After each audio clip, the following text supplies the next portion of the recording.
Hello students, welcome to Dikshant Btech. I am Ashish Singh, your science teacher, and we are going to study about the 6th chapter of your science book, which name is The Cell. Student, ये हम लोग के आप लोग के science book के 6th chapter यानी कि जो कि आपके साइंस का 6ठा चैप्टर है, जिसका नाम है द सेल। आज हम लोग उसके बारे में पढ़ने जा रहे हैं। ये जो चैप्टर है आपका स्टार्ट हुआ था क्लास 7 से। क्लास 7 में इसके बारे में आपने जाना, क्लास 8 में इसके बारे में जानना, क्लास 9 में बहुत ज़्यादा इसके बारे में जानना है, ठीक है। तो जो हम लोग का आज का चैप्टर है द सेल, ये हमारी ह्यूमन बीइंग के मैन्युफैक्चरिंग, हमारे ह्यूमन बीइंग के जो बॉडी हैं, हमारे ह्यूमन बीइंग के जो ऑर्गन्स हैं, हमारे ह्यूमन बीइंग के जो टिश्यूज़ हैं, ऑर्गन सिस्टम है, इनका बनावट किस आधार पे हुआ है, हमारे बॉडी के जो फंक्शन हैं वो फंक्शन कहाँ से शुरू होते हैं, इनका मैन्युफैक्चरिंग कहाँ से शुरू होता है। जैसे आपका हर एक चीज़ का मैन्युफैक्चरिंग का एक यूनिट होता है जिससे मिलकर वो सब्सटेंस बना होता है, उसी प्रकार से हमारे भी बॉडी का एक यूनिट होता है, हमारे बॉडी का एक एलिमेंट्री पार्ट होता है, एक एलिमेंट्री यूनिट होता है, एक बेसिक यूनिट होता है जिससे हमारा बॉडी जो है वो बना होता है। उस हम लोग एलिमेंट्री यूनिट को, उस फंक्शनल यूनिट को, उस आपके स्ट्रक्चरल यूनिट को हम क्या कहते हैं? सेल कहते हैं। क्या कहेंगे? सेल कहेंगे। फॉर एग्जाम्पल मान लीजिए कि आपको यहाँ पे क्या दिखा रहा है, यहाँ पे मान लीजिए यहाँ दिखे ब्रिक, ठीक है, और ब्रिक से बना आपका कौन? रूम। ब्रिक से बना आपका रूम, और रूम से क्या बना आपका? हाउस। रूम से क्या बना आपका? हाउस। तो ब्रिक जो है ये हमारे बॉडी का सेल है। ब्रिक जो है हमारे बॉडी का सेल है। जो रूम है ये हमारे बॉडी के ऑर्गन्स हैं, ठीक है, ऑर्गन्स यानी या ऑर्गन सिस्टम है, ठीक है। और ये जो आपके बहुत सारे रूम तो जब मिल के हाउस बनते हैं, तो बहुत सारे ऑर्गन या ऑर्गन सिस्टम जब मिलते हैं तो ये क्या बनते हैं? हमारा बॉडी बनता है। इससे हमारा क्या बनता है? बॉडी बनता है। तो जिस प्रकार से हमारे किसी भी बिल्डिंग्स का, किसी भी हाउसेस का, किसी भी आपके कंस्ट्रक्शनल साइट का जो एलिमेंट्री पार्ट होता है, जो बेसिक पार्ट होता है, जिससे मिल के हमारा पूरा ये दीवार खड़ा है, पूरा रूम बना है, पूरा ये घर बना है, वो ब्रिक होता है, एक ईंट होता है। उसी प्रकार से हमारे बॉडी के बनावट का, हमारे बॉडी के फॉर्मेशन का जो यूनिट पार्ट होता है, जो बेसिक पार्ट होता है, जो एलिमेंट्री पार्ट होता है, उसको हम लोग क्या कहते हैं? सेल कहते हैं, ठीक है। अब ये सेल जो होते हैं बहुत ही सारे अलग अलग साइजेस के होंगे, शेप के होंगे, अलग अलग फंक्शंस के होंगे, ठीक है। ये सेल जो होते हैं ये आपके नंबर्स के बेसिस पे ये दो तरह से हमारे ऑर्गेनिज्म्स के अंदर होते हैं, ठीक है। नंबर्स के बेसिस का मतलब कि हमारे अंदर जो हम ह्यूमन बीइंग हैं, हमारे अंदर करोड़ों की संख्या में, अरबों की संख्या में हमारे अंदर सेल है। लेकिन कुछ ऐसे भी लिविंग ऑर्गेनिज्म्स होते हैं जिनके अंदर मात्र सिंगल सेल पाए जाते हैं, ठीक है। तो वैसे ऑर्गेनिज्म्स जिनके अंदर सिंगल सेल होते हैं उनको हम लोग यूनिसेलुलर ऑर्गेनिज्म्स के नाम से जानते हैं, और वैसे ऑर्गेनिज्म्स जिनके अंदर एक से ज़्यादा लाखों, करोड़ों, ठीक है, अरबों की संख्या में सेल होती है, उसको हम लोग मल्टी सेलुलर ऑर्गेनिज्म्स के नाम से जानते हैं। तो आपका जो चैप्टर है द सेल का मतलब कि हमारे बॉडी, चाहे हम प्लांट हो, हम एनिमल हो, हम ह्यूमन बीइंग हो, हम कोई इंसेक्ट हो, हम कोई भी किसी भी प्रकार के हम आपके समझिए तो कि लिविंग थिंग्स हो, हमारे बॉडी का जो निर्माण हुआ है, हमारे बॉडी का जो फॉर्मेशन हुआ है, हमारा बॉडी जो बन के तैयार हुआ है, वो एक स्मॉलेस्ट यूनिट से मिल के बन के तैयार हुआ है। उसी स्मॉलेस्ट यूनिट को हम क्या कहेंगे? सेल कहेंगे, जिसके बारे में हमको इस चैप्टर में जानना है, ठीक है। देखिए, तो इस चैप्टर में हम लोग क्या क्या पढ़ेंगे।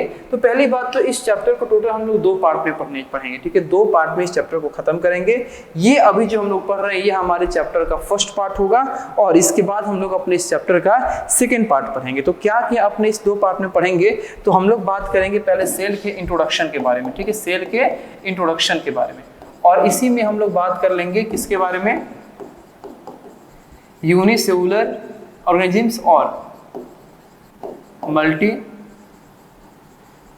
सेलुलर ऑर्गेनिज्म्स के बारे में, ठीक है। उसके बाद हम बात करेंगे सेल के बाद सेल के शेप के बारे में, ठीक है।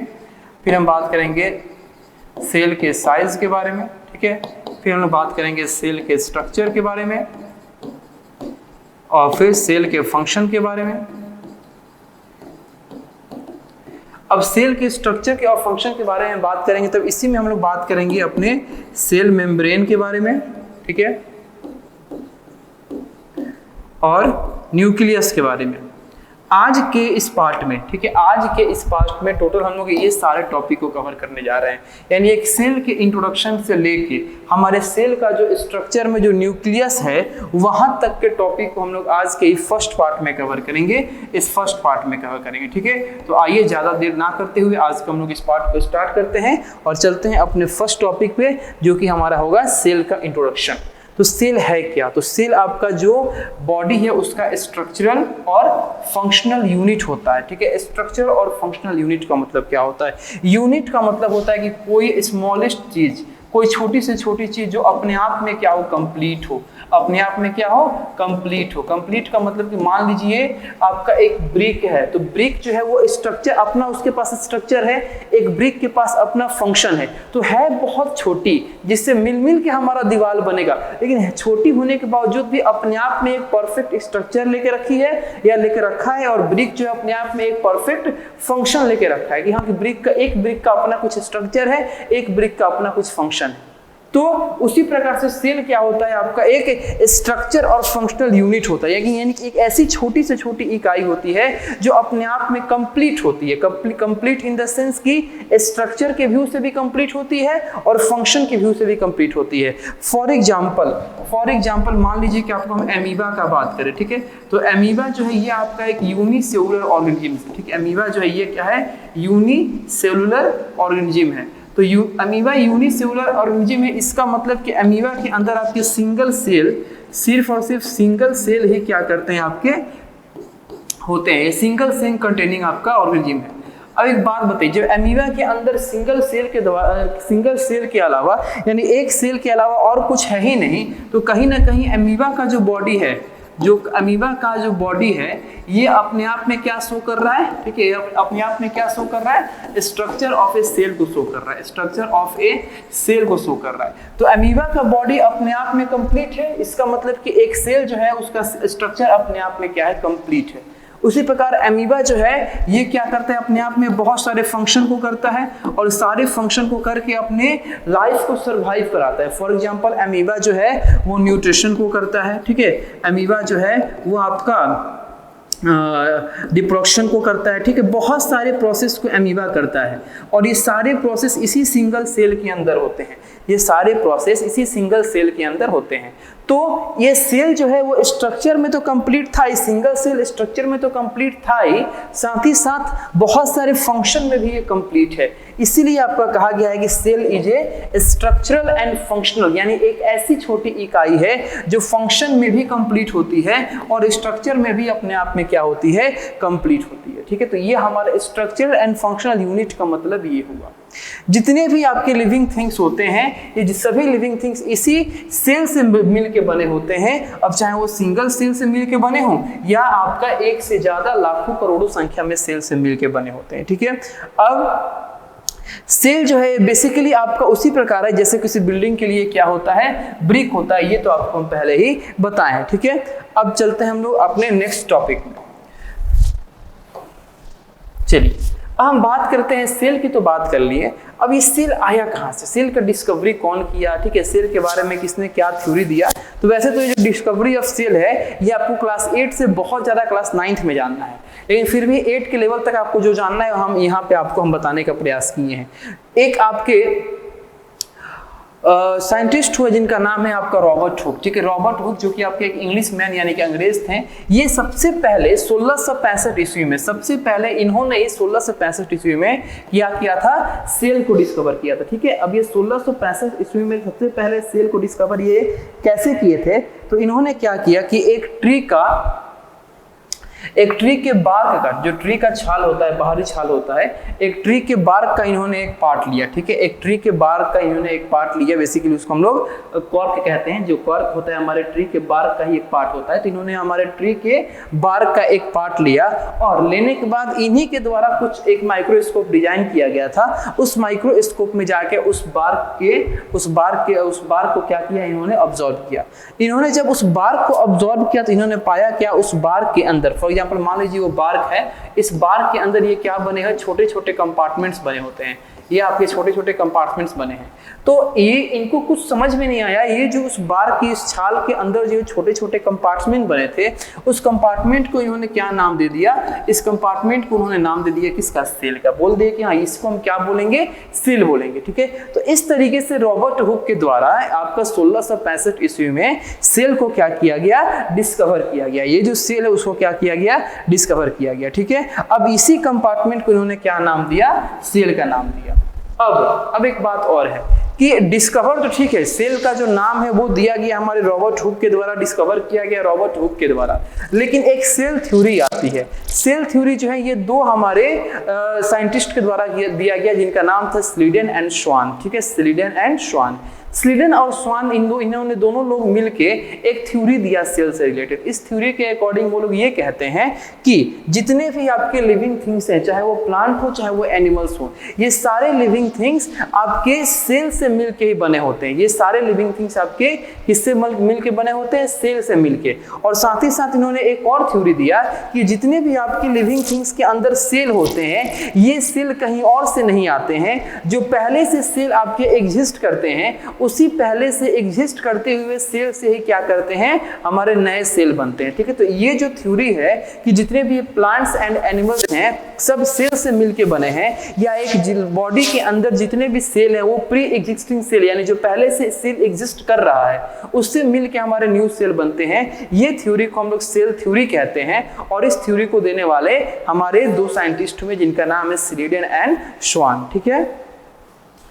चलिए हम नेक्स्ट बात करेंगे अपने सेल के वैरायटीज, ठीक है, नंबर के बेसिस पे, शेप के बेसिस पे, साइज के बेसिस पे, ठीक है। आगे हम लोग न्यूक्लियस के अंदर हमारे जो न्यूक्लियर मेम्ब्रेन होते हैं, सब्सटेंस होते हैं, उनकी बेसिस पे भी बांटेंगे, लेकिन अभी हम लोग सेल को आपका वैरायटी में बांटेंगे किसके बेसिस पे, नंबर के बेसिस पे, शेप के बेसिस पे और साइज के बेसिस पे, ठीक है। तो देखिए हमारे ऑर्गेनिजम्स के अंदर ऐसा नहीं है कि आपके सेम नंबर के सेल होते हैं। हमारे डिफरेंट ऑर्गेनिजम्स के अंदर आपके सेल का जो नंबर होता है वो भी डिफरेंट होता है। किसी में एक होता है, किसी में एक से ज्यादा होता है। तो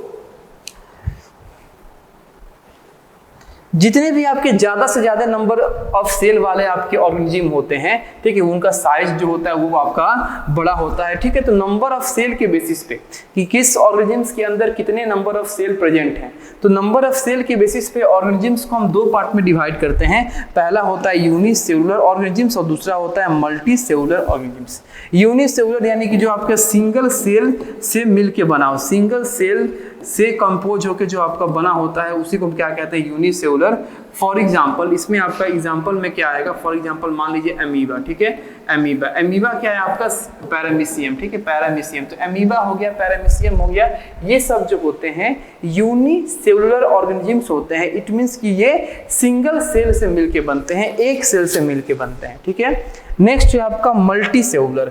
मल्टीसेलुलर का मतलब जो एक से ज्यादा सेल से मिलके बने हैं उनको हम क्या कहते हैं, मल्टीसेलुलर। फॉर एग्जांपल जितने भी आपके एनिमल्स हैं, जैसे कैट हो गया, डॉग हो गया, ह्यूमन बीइंग हो गया, ठीक है, ये सब जितने भी हैं ये सब क्या होते हैं, मल्टीसेलुलर ऑर्गेनिज्म्स होते हैं।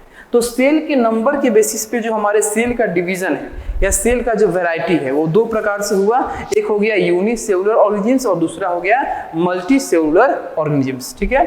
चलिए अब नेक्स्ट हम बात करते हैं सेल के साइजेस के बारे में कि सेल का साइज किस प्रकार से क्या करता है, वेरी करता है। तो देखिए वैसे तो नॉर्मली जो हम लोग का सेल का साइज होता है वो बहुत ही छोटा होता है, बहुत छोटा, यानी कि ये आपका जो सेल का साइज होता है वो आपका 1 माइक्रोन से कुछ सेंटीमीटर तक का होता है। यानी कि जो आपका सबसे स्मॉलेस्ट आपका जो साइज के सेल होंगे वो माइक्रोन में होंगे और जो बड़े वाले होंगे वो सेंटीमीटर में होंगे। सोचिए सेंटीमीटर को खुद हम लोग एक छोटा यूनिट मानते हैं, तो जो बड़े सेल हैं वो सेंटीमीटर में हैं, छोटे वाले तो माइक्रोन में। बहुत सारे तो ऐसे सेल होते हैं जो आपके आंख को तो छोड़िए, आपके सिंपल माइक्रोस्कोप या लाइट माइक्रोस्कोप या कंपाउंड माइक्रोस्कोप से वो नहीं दिखते हैं।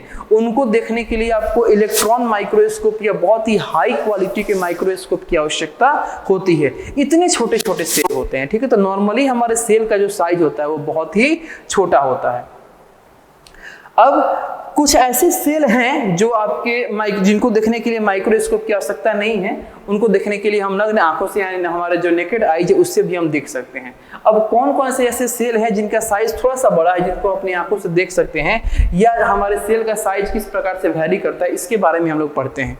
तो देखिए, एक आपका होता है प्लांट साइकस प्लांट, ठीक है, ये फ्लावरिंग प्लांट है, ये आपका साइकस प्लांट होता है। साइकस प्लांट के जो फीमेल रिप्रोडक्टिव पार्ट होता है यानी कि ओव्यूल, आपके प्लांट्स के मेल रिप्रोडक्टिव पार्ट और फीमेल रिप्रोडक्टिव पार्ट, ये आपने पढ़ा होगा। तो प्लांट्स का जो मेल रिप्रोडक्टिव पार्ट होता है उसको हम लोग स्टैमेन बोलते हैं, और जो फीमेल रिप्रोडक्टिव पार्ट होता है उसको हम लोग ओव्यूल बोलते हैं, ठीक है। तो साइकस प्लांट का जो ओव्यूल होता है ये आपके प्लांट्स किंगडम में सबसे लार्जेस्ट सेल अभी तक पाया गया है, ठीक है। हमारे प्लांट्स की जो प्रजाति होती है, हमारे पौधों की जो प्रजाति होती है, इस प्लांट्स के किंगडम का, इस प्लांट्स के प्रजाति में सबसे लार्जेस्ट सेल जो होता है ये इस साइकस प्लांट के ओव्यूल को कहा गया है। अब बात करते हैं हम एनिमल सेल में। तो एनिमल सेल में जो सबसे लार्जेस्ट सेल होता है वो ऑस्ट्रिच का अंडा होता है। किसका होता है? ऑस्ट्रिच का अंडा, ठीक है। हम बात करते हैं ह्यूमन बॉडी में। तो ह्यूमन बॉडी में जो ओवम होता है, ठीक है, ये ओवम जो होते हैं ये लार्जेस्ट सेल होते हैं। वहीं पे जो आपका ग्रेन्यूल सेल होता है किसका? सेरेबेलम का, ये आपका स्मॉलेस्ट होता है। ओवम, जो कि ओवम क्या होता है? हमारे फीमेल, जो हमारे ह्यूमन बीइंग में जो फीमेल हैं, यानी जो हमारे जो वीमेन हैं, जो हमारी माताएं बहनें हैं, उनका जो ओवम यानी कि उनका जो सेक्स गैमेट होता है, ठीक है, यानी कि जो आपका वैसा गैमेट जो आपका फर्टिलाइजेशन में इन्वॉल्व होता है उसको हम लोग ओवम कहते हैं, ठीक है, या एक कहते हैं। तो उनका जो ओवम होता है यानी ह्यूमन बीइंग के अंदर जो फीमेल है, फीमेल का जो ओवम होता है वो ओवम क्या होता है? लार्जेस्ट सेल होता है। वहीं पे अगर स्मॉलेस्ट सेल का बात करें तो हमारे ब्रेन के अंदर जो पार्ट होता है सेरेबेलम, इस सेरेबेलम का आपका एक सेल होता है ग्रैन्यूल सेल। ये आपका सेरेबेलम का जो ग्रैन्यूल सेल होता है ये हमारे ह्यूमन बीइंग में सबसे स्मॉलेस्ट सेल आपका माना जाता है या होता है। नेक्स्ट है आपके कुछ यूनिसेलुलर आपके ऑर्गेनिजम्स हैं जिनके साइज की हम बारे में बात करें तो आपका एक यूनिसेलुलर आपका ऑर्गेनिजम्स होता है जिसका नाम है एसिटाबुलेरिया, ठीक है, इसका नाम है एसिटाबुलेरिया। अब ये एसिटाबुलेरिया जो होते हैं ये लगभग 10 सेंटीमीटर लंबे होते हैं, ठीक है। यूनिसेलुलर है फिर भी इतना बड़ा है, सोचो यूनिसेलुलर है फिर भी 10 सेंटीमीटर बड़ा है। इसके बॉडी के अंदर आपका सिंगल सेल होता है। सिंगल सेल होने के बावजूद भी इसका जो आपका लेंथ होता है ये 10 सेंटीमीटर का होता है, ठीक है।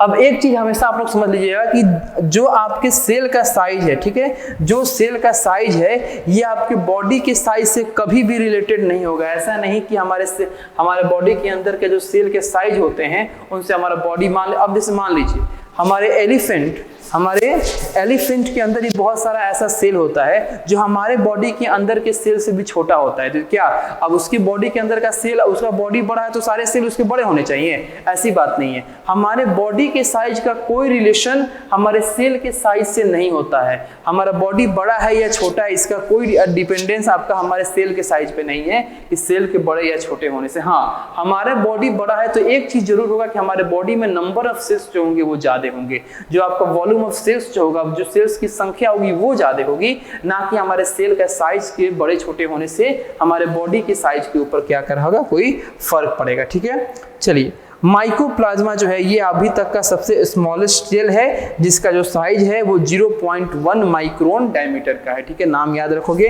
माइकोप्लाज्मा, ठीक है। माइकोप्लाज्मा अभी तक का सबसे स्मॉलेस्ट सेल है जिसका डायमीटर जो है वो 0.1 माइक्रोन का है, जो कितना है 0.1 माइक्रोन का। इसके बारे में आप लोग याद रखेंगे। चलिए, हम नेक्स्ट बात करते हैं सेल के शेप के बारे में। अभी हम बात कर रहे थे सेल के साइज के बारे में। तो जो सेल का शेप होता है ये हमारा डिफरेंट होता है, ये हमारा वेरी करता है ऑर्गेनिजम्स टू ऑर्गेनिजम्स, यानी कि किस प्रकार के ऑर्गेनिजम्स है उनके बेसिस पे हमारे सेल का जो शेप है वो क्या करता है, वेरी करता है, ठीक है। अब देखिए, जैसे मान लीजिए कि मल्टी सेलुलर ऑर्गेनिजम्स हैं, तो मल्टी सेलुलर ऑर्गेनिजम्स के अंदर जो सेल होंगे वो बहुत सारे शेप के होंगे। मल्टी सेलुलर ऑर्गेनिजम्स के अंदर जो आपके सेल होंगे उनका आकार जो होगा, उनका शेप जो होगा बहुत सारे तरह के होगा। फॉर एग्जांपल वो आपके फ्लैट हो सकते हैं, वो कॉलमनर हो सकते हैं, एलिप्टिकल शेप के हो सकते हैं, स्पिंडल शेप के हो सकते हैं, क्यूबॉइडल शेप के हो सकते हैं, स्फेरिकल शेप के हो सकते हैं, सर्कुलर शेप के हो सकते हैं। यानी कि हमारे मल्टी सेलुलर के अंदर जो सेल्स होते हैं इनका शेप जो होता है वो क्या करता है, वेरीज करता है। इनका शेप जो होता है वो क्या करता है, वेरीज करता है। अब कुछ सेल ऐसे होते हैं जो इरेगुलर शेप के होते हैं, जैसे मान लीजिए आपके अमीबा का आपका सेल है, अमीबा जो कि आपका यूनिसेलुलर ऑर्गेनिज्म से, तो अमीबा का जो सेल होता है उसका कोई परफेक्ट शेप नहीं होता है। परफेक्ट शेप इसलिए नहीं होता है क्योंकि अमीबा को आपका इंजेक्शन या डाइजेशन या आपका इजेशन करने के लिए अपने सेल को कभी बड़ा कभी छोटा करना होता है, जिसके चलते उसका सेल जो होता है इरेगुलर शेप का होता है, कोई फिक्स शेप का नहीं होता है। ठीक है, तो अमीबा जो कि आपका यूनिसेलुलर ऑर्गेनिज्म्स होते हैं, इनका सेल जो होता है वो आपका इरेगुलर होता है। वहीं पे आपका व्हाइट ब्लड सेल, यानी जो हमारे बॉडी का जो ब्लड है, हमारे बॉडी के ब्लड के बहुत सारे कंपोनेंट्स होते हैं, उसी में से हमारे कंपोनेंट्स में से पहला कंपोनेंट्स होता है रेड ब्लड सेल, दूसरा होता है आपका प्लेटलेट, तीसरा होता है प्लाज्मा, चौथा होता है व्हाइट ब्लड सेल।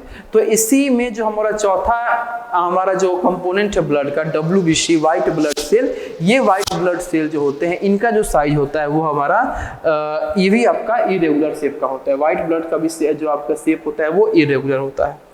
अब जो मसल सेल्स होते हैं ये लंबे होते हैं, मसल सेल्स यानी हमारे मसल के जो सेल है ये लंबे होते हैं। वहीं पे जो गार्ड सेल होते हैं, गार्ड सेल यानी कि जैसे मान लीजिए हमारे प्लांट में होता है सेल वॉल, ठीक है, या हमारे अंदर होता है सेल मेम्ब्रेन, तो जो इनका काम है हमारे सेल के इंटरनल कंपोजिशन को गार्डिंग करना, या हमारे सेल को बाहरी की फैक्टर एक्सटर्नल फैक्टर से क्या करना, गार्ड करना। तो जो हमारे गार्ड सेल होते हैं ये बीन शेप्ड होते हैं, और जो मेसोफिल शेप होते हैं, मेसोफिल सेल यानी जो लीफ के अंदर होता है, यानी कि जो हमारे लीफ के अंदर जो फोटोसिंथेसिस का प्रोसेस होता है, तो ये फोटोसिंथेसिस का प्रोसेस जो है हमारे लीफ के अंदर एक पेलिसेड टिश्यू के अंदर होता है। इस पेलिसेड टिश्यू के अंदर ये मेसोफिल सेल होते हैं, और इसी मेसोफिल सेल के अंदर क्लोरोप्लास्ट होता है। तो ये जो हमारे लीफ्स के अंदर ये मेसोफिल सेल है, इस मेसोफिल सेल का जो आपका साइज है, या ये जो मेसोफिल सेल जो है जो हमारे लीफ के अंदर होता है, ये कैसा होता है, लंबा होता है, और कैसा होता है, रेक्टेंगुलर होता है, लंबा होता है और रेक्टेंगुलर होता है। ठीक है,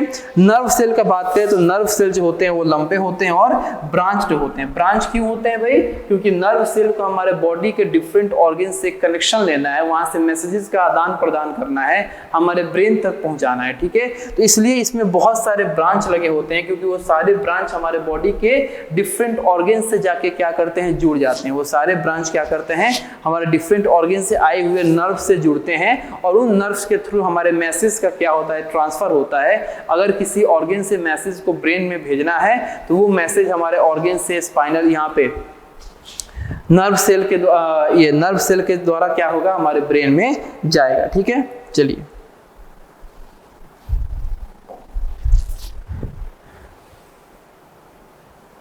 अब हम बात करेंगे अपने सेल के स्ट्रक्चर और उसके फंक्शन के बारे में। तो देखिए, सेल के तो आपके बहुत सारे डिफरेंट शेप हो गए।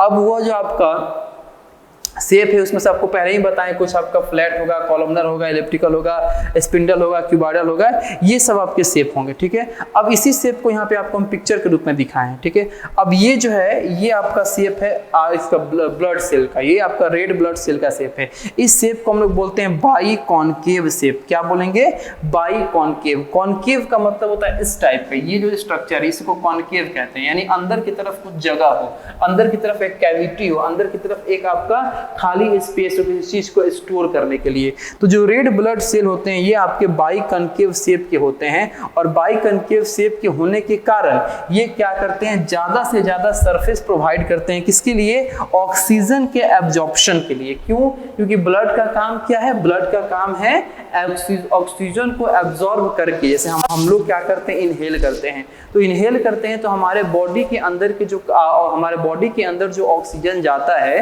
वो हमारे लंग्स के पास जाता है, लेकिन उस ऑक्सीजन को हमारे लंग्स से निकल के हमारे बॉडी के डिफरेंट ऑर्गन्स तक पहुंचना होता है।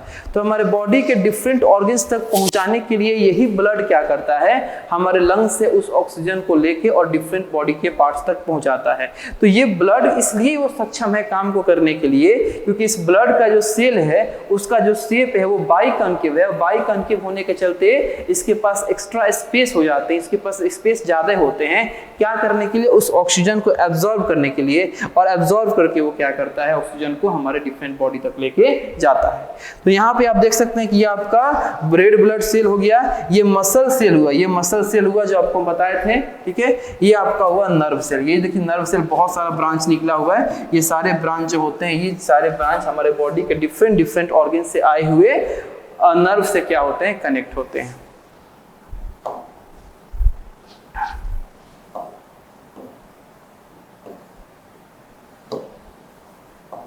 चलिए अब हम लोग अपने सेल के स्ट्रक्चर में सबसे पहले आपको सेल का हम क्या करें, एक पिक्चर दिखाना चाहते हैं। ये देखिए यहाँ पे क्या है आपका सेल है, ध्यान से देखिए ये क्या है आपका सेल है, ठीक है। इसको कंफ्यूज नहीं होना है, आपको हम एक एक करके समझाएंगे। इस सेल में सबसे पहले आपको हम लेके चलते हैं इस सेल के बाउंड्री के पास। ये जो सेल का बाउंड्री है, देखिए इस सेल का बाउंड्री का कहीं नाम आपको दिया है, सेल का बाउंड्री।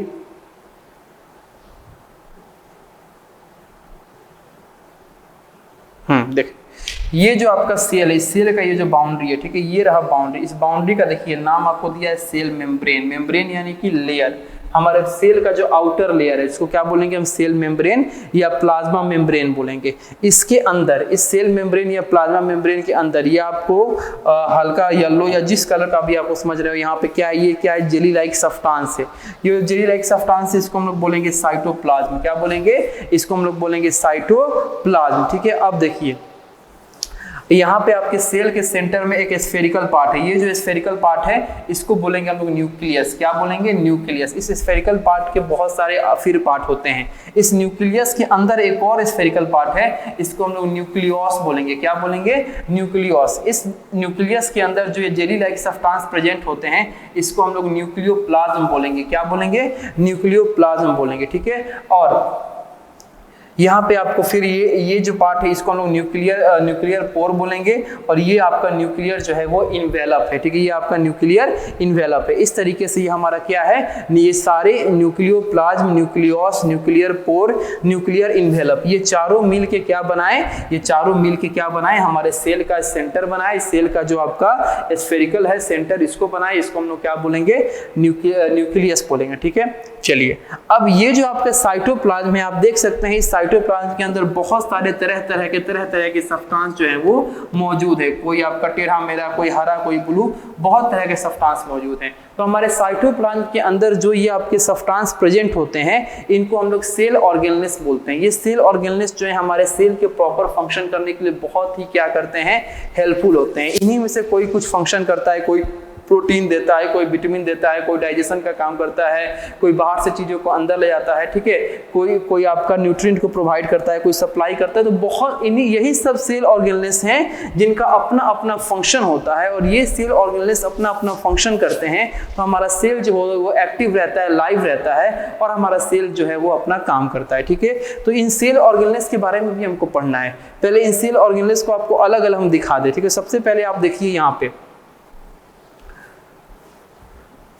ये हमारा न्यूक्लियस है। इस न्यूक्लियस के पास ये देखिए ये जो लगा हुआ है ये आपका है, ठीक है। ये जो आपका चीज है ये थोड़ा सा फिगर कॉम्प्लिकेटेड हो गया है, ठीक है, हम भी सही से उतना हम नहीं देख पा रहे हैं, ठीक है।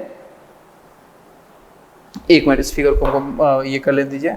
हाँ, तो ये जो चीज है ये आपका इंडोप्लाज्मिक रेटिकुलम का क्या है, पहला पार्ट रफ इंडोप्लाज्मिक रेटिकुलम, ठीक है। ये क्या हो गया आपका रफ इंडोप्लाज्मिक रेटिकुलम, ठीक है। अब इंडोप्लाज्मिक रेटिकुलम का दूसरा पार्ट ये रहा जिसको हम लोग क्या बोलेंगे, स्मूथ इंडोप्लाज्मिक रेटिकुलम। तो ये जो इंडोप्लाज्मिक रेटिकुलम है ये एक सेल ऑर्गेनेल्स है। इसके दो पार्ट होते हैं, एक होता है रफ इंडोप्लाज्मिक रेटिकुलम और एक होता है स्मूथ इंडोप्लाज्मिक रेटिकुलम, रफ और स्मूथ। अब रफ और स्मूथ क्यों होता है, इसके कारण राइबोसोम्स, ये आपका एक दूसरा सेल ऑर्गेनेल है। ये सेल ऑर्गेनेल्स क्या करता है, प्रोटीन का सिंथेसाइज करता है। अब ये सेल ऑर्गेनेल्स जो है इस आपका इंडोप्लाज्मिक रेटिकुलम के ऊपर होता है। तो इस सेल ऑर्गेनेल्स जिस इंडोप्लाज्मिक रेटिकुलम के ऊपर होते हैं, ये राइबोसोम्स जिस इंडोप्लाज्मिक रेटिकुलम के ऊपर होते हैं उसको रफ कर देते हैं, इसीलिए उसको हम लोग क्या कहते हैं, रफ इंडोप्लाज्मिक रेटिकुलम। और ये जो आपका स्मूथ इंडोप्लाज्मिक रेटिकुलम है इसके ऊपर हमारे ये राइबोसोम नहीं होते हैं, ठीक है। नेक्स्ट आपको हम बात करेंगे गोल्गी कॉम्प्लेक्स या गोल्जी एपरेटस। ये रहा आपका ग्रीन कलर का गोल्जी एपरेटस, ठीक है। इसी में हमारे ये हो गए माइटोकॉन्ड्रिया जो power house of the cell कहते हैं। यहीं पे आपके बॉडी के अंदर का एनर्जी का फॉर्मेशन होता है, ठीक है। ये आपका हो गया माइक्रोविलस, इसको क्या बोलेंगे, माइक्रोविलस। ये हो गया लाइजोसोम्स, ये हो गया सेंट्रोसोम्स, ठीक है। ये होता है पेरोक्सीसोम्स। ये सब आपको सेल ऑर्गेनेल है और ये 8th क्लास से लेकर 9th क्लास तक के अंतराल में ये सब कुछ आपको पढ़ने हैं। ये सारे सेल ऑर्गेनेल के बारे में आपको पढ़ने हैं, ठीक है। चले तो अब हम लोग इसी सेल के स्ट्रक्चर के सबसे पहले पार्ट यानी कि अपने सेल मेम्ब्रेन के बारे में पढ़ने जा रहे हैं, जिसको हम लोग प्लाज्मा मेम्ब्रेन के नाम से भी जानते हैं। तो सेल मेम्ब्रेन या प्लाज्मा मेम्ब्रेन का ओवरव्यू आपके दिमाग में हम ये बना दें कि हमारा जो सेल होता है, हमारे सेल का जो आउटर बाउंड्री होता है जिसके अंदर हमारे सारे कंपोजिशन होते हैं, उस आउटर बाउंड्री को हम लोग क्या कहते हैं, सेल मेम्ब्रेन कहते हैं। ठीक है, तो सेल मेम्ब्रेन का definition, the outer covering of the cell is called cell membrane. Cell membrane जो होते हैं ये प्लांट सेल और एनिमल सेल दोनों में होते हैं। सेल मेम्ब्रेन का नेचर कैसा होता है, तो ये पतले होते हैं, डेलिकेट होते हैं और इलास्टिक नेचर के होते हैं। ठीक है, पतले होते हैं, नाजुक होते हैं और इलास्टिक नेचर के होते हैं। ठीक है, अब सेल मेम्ब्रेन का फंक्शन क्या है, तो सेल मेम्ब्रेन क्या करता है कि हमारे सेल के शेप को, हमारे सेल का जो शेप है उस शेप को हमारे सेल की शेप को सपोर्ट करता है और सपोर्ट करके हमारे सेल को क्या करता है, शेप के मेंटेन करता है। जाहिर सी बात है कि मान लीजिए कोई आपका सब्सटेंस है, तो कोई सब्सटेंस अपने शेप में तभी रहता है जब उसका आउटर बाउंड्री उसको हेल्प करता है। ठीक है, क्योंकि हमारे किसी भी सब्सटेंस को शेप देने के लिए उसका outer boundary, outer covering area जो है उसका होना, उसका रोल प्ले करना बहुत जरूरी है। ठीक है, तो हमारे सेल को जो शेप देने का काम करता है ये सेल मेम्ब्रेन करता है। सेल मेम्ब्रेन हमारे सेल को क्या करता है, शेप सपोर्ट करता है। सेल मेम्ब्रेन जो होते हैं वो लिविंग होते हैं, पोरस, पोरस यानी कि इनके अंदर होल्स होता है। ठीक है, होल्स होता है। होल्स होने के कारण ये क्या करते हैं, सब्सटेंसेस को इनवर्ड और आउटवर्ड मूव कराते हैं। सब्सटेंसेस को इनवर्ड और आउटवर्ड क्या कराते हैं, मूव कराते हैं। अब इस सेल मेम्ब्रेन के अंदर आपका जो मूवमेंट होता है, इस मूवमेंट के बारे में आपको क्लास 9th में बहुत ज्यादा पढ़ना है। इस मूवमेंट के अंदर आपको प्रोसेस पढ़ना है कि उस प्रोसेस, किस प्रोसेस से आपका मूवमेंट होता है, जिसमें आप लोग डिफ्यूजन के बारे में पढ़ोगे, ऑस्मोसिस के बारे में पढ़ोगे, इंडोसाइटोसिस, एक्सोसाइटोसिस के बारे में पढ़ोगे। ठीक है, तो अभी आप ये जानो कि ये जो सेल मेम्ब्रेन है ये पोरस नेचर के होते हैं, यानी कि इनके अंदर छिद्र होते हैं, स्मॉल होल्स होते हैं। और पोरस नेचर के होने के चलते ये क्या करते हैं, सब्सटेंसेस के मूवमेंट को अलाउ करते हैं। बाहर से सब्सटेंसेस को अंदर अलाउ करते हैं और अंदर के सब्सटेंसेस को बाहर जाने के लिए अलाउ करते हैं। ठीक है, नेक्स्ट, अब यही सेल मेम्ब्रेन जो होते हैं ये हमारे सेल को आउटर जो मीडियम है, यानी सेल जिस मीडियम में पड़ा हुआ है उस मीडियम में हमारा पूरा सेल मिक्स ना हो जाए, तो हमारे सेल को उस आउटर मीडियम से सेपरेट करने का, अलग करने का काम किसका है, इसी सेल मेम्ब्रेन का है। ठीक है, अब चलिए अगर हम प्लांट्स में बात करें तो प्लांट्स में इस सेल मेम्ब्रेन के अलावा एक और इस सेल मेम्ब्रेन के बाहर आपका गार्ड होता है, जिस गार्ड को हम लोग क्या बोलते हैं, सेल वॉल बोलते हैं। लेकिन इस सेल वॉल और सेल मेम्ब्रेन में बहुत अंतर है। सेल वॉल आपका नॉन लिविंग होता है, ये थिक होता है, हार्ड होता है। ठीक है, जो हमको किसी इंजरी से हमारे प्लांट सेल को बचाता है, प्रोटेक्ट करता है। लेकिन सेल मेम्ब्रेन जो होते हैं लाइव होते हैं, डेलिकेट होते हैं, सॉफ्ट होते हैं, पोरस होते हैं, इलास्टिक होते हैं। ठीक है, तो सेल वॉल जो है बिल्कुल अलग प्रॉपर्टी रखता है सेल मेम्ब्रेन से, क्योंकि ये नॉन लिविंग होता है, रिजिड होता है, टाइट होता है और ये सेलुलोज से मिलके बना होता है। ठीक है, ये किससे मिलके बना होता है, हमारा जो सेल वॉल है सेलुलोज से मिलके बना होता है। तो सर जब सेल वॉल सेलुलोज से मिलके बना होता है तो आप अब ये भी बता दो कि सेल मेम्ब्रेन किससे मिलके बने होते हैं। तो सेल मेम्ब्रेन जो है ये आपके लिपिड से मिलके बने होते हैं। किससे मिलके बने होते हैं, लिपिड्स। लिपिड जो है एक खास प्रकार का फैट है। ठीक है, ये खास प्रकार का फैट है।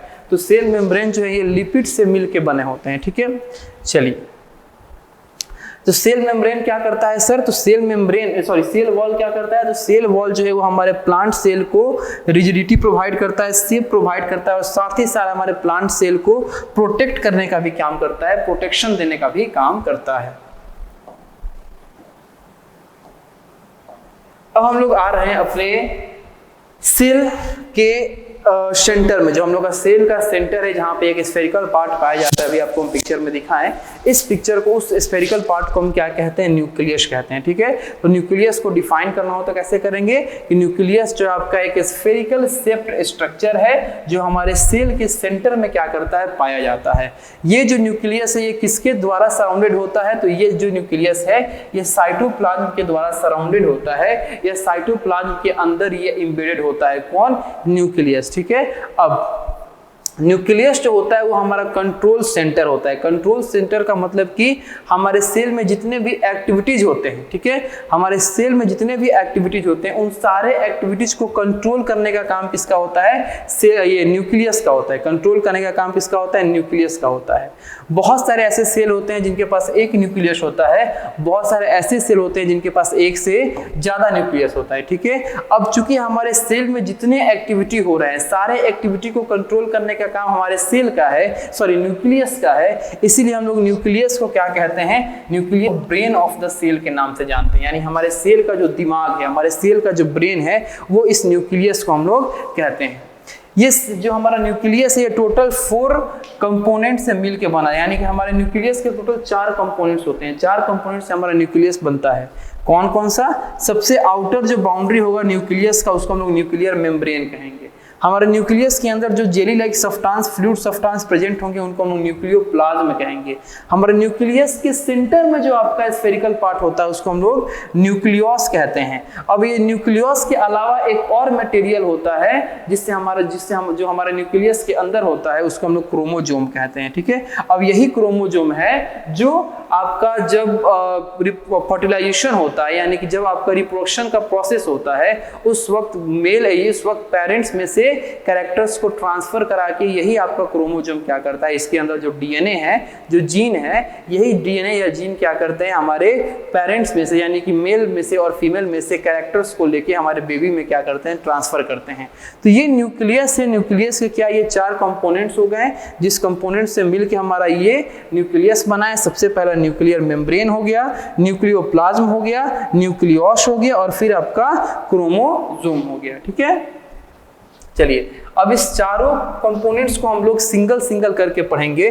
तो सबसे पहला है न्यूक्लियर मेम्ब्रेन। तो न्यूक्लियर मेम्ब्रेन क्या होता है? तो न्यूक्लियर मेम्ब्रेन आपके न्यूक्लियस का आउटर कवरिंग होता है। ठीक है, और ये आपका डबल लेयर होता है। न्यूक्लियर मेम्ब्रेन जो डबल लेयर होता है, ठीक है, और इसका काम ये है कि where the chromosomes reside.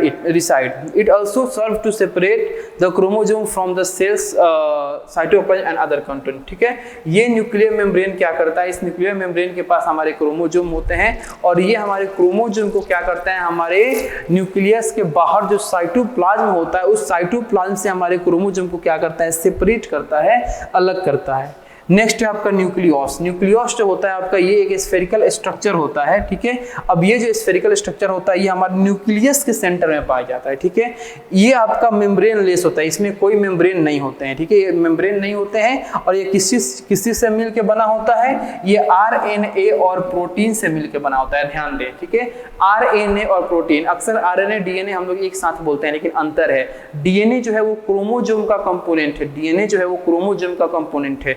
वही आरएनए और प्रोटीन जो है ये आपके किसके, आरएनए और प्रोटीन मिलकर क्या बनता है, आरएनए और प्रोटीन मिलकर हमारा बनता है न्यूक्लियस। ठीक है, चलिए तीसरा हम लोग आते हैं न्यूक्लियोप्लाज्म। न्यूक्लियोप्लाज्म जो होते हैं आपके जेली लाइक सब्सटेंस होते हैं, जो वाटर से, सॉल्ट से, एंजाइम से या कुछ ऑर्गेनिक मॉलिक्यूल से मिलके बने होते हैं। ठीक है, जो न्यूक्लियोप्लाज्म होते हैं, पहले भी आपको बताया है कि हमारे न्यूक्लियस के अंदर जो जेली लाइक सब्सटेंस होते हैं, फ्लूइड होते हैं, उसी को हम क्या कहते हैं, न्यूक्लियोप्लाज्म कहते हैं।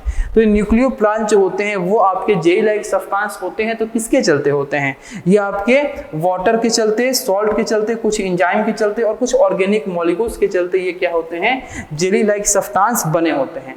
अब ये आपका न्यूक्लियोप्लाज्म क्या करता है? तो न्यूक्लियोप्लाज्म क्या करता है, हमारे न्यूक्लियस को अपने शेप को मेंटेन करने में बहुत हेल्प करता है। ये न्यूक्लियोप्लाज्म अपने शेप को मेंटेन करने में, न्यूक्लियोप्लाज्म क्या करता है, न्यूक्लियस को अपने शेप को मेंटेन करने में बहुत ज़्यादा हेल्प करता है। इस न्यूक्लियोप्लाज्म को हम लोग न्यूक्लियस शेप के नाम से भी जानते हैं। ठीक है, न्यूक्लियस शेप, न्यूक्लियोप्लाज्म को हम लोग न्यूक्लियस के शेप के नाम से जानते हैं। चलिए अब न्यूक्लियस का जो चौथा मटेरियल है, जिससे हमारा समझिए, तो हमारा जो न्यूक्लियस है, ये न्यूक्लियस 2 तरह के मटेरियल से मिलके बना होता है। ठीक है, पहला तो हो जाता है न्यूक्लियस, पहला जो हो जाता है न्यूक्लियस और दूसरा होता है क्रोमोजोम। ठीक है, क्या होता है, क्रोमोजोम। तो हमारा न्यूक्लियस के फॉर्मेशन का जो सेकेंड मटेरियल है, ये होता है क्रोमोजोम। क्रोमोजोम क्या होता है? तो क्रोमोजोम आपका एक धागे जैसा थ्रेड लाइक स्ट्रक्चर होता है जो न्यूक्लियस में प्रेजेंट होता है।